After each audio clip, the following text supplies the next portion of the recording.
Hi, my name is Reverend Dale Brown, and I'm sitting in the sanctuary of Community Church at Ocean Pines.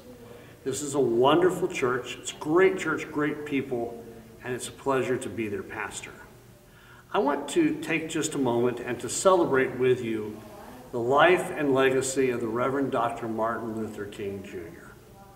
Tomorrow, we will celebrate that as a nation. And I think it's very appropriate and important to do so.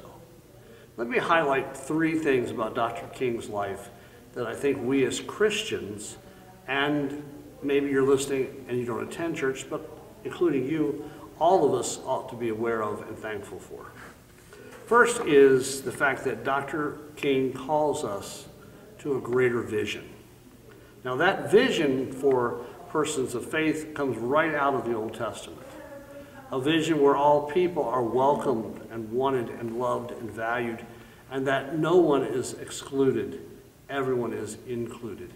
And I think in our diverse society today, a vision that welcomes people and makes strangers or even enemies friends is to be much admired. That part of Dr. King's vision, as I mentioned, is very prophetic, very much from the Old Testament, and very important.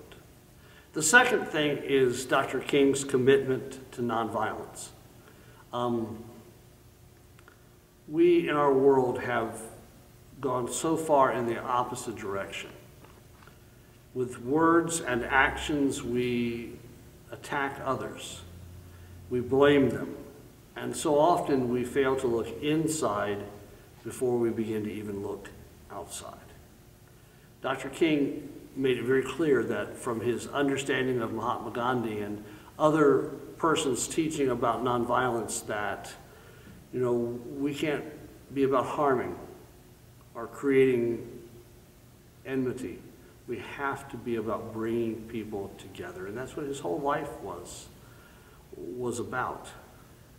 And I guess the third thing, and there are many things that I realize Dr. King is responsible for, is that deep identity, deep commitment to the poor, to the people who have less than we, and to the people whom we are called to be in not just partnership, but to make as a part of our family. We think of the trash workers, we think of the poor people's campaigns and all of these things. But we realize that the poor are not those people, but they include us, and that we are made poor if we don't identify with the people with whom Jesus identified. I could quote for you time after time after time after time of people, poor people, of Jesus choosing to identify with them. So I encourage you at some point this day, somehow, some way, big, small, in the middle, it's a COVID thing, so we're probably not getting together to celebrate his life as we maybe have in the past and will again in the future, but somehow take a moment or two to remember and honor the life of the Reverend Dr. Martin Luther King Jr.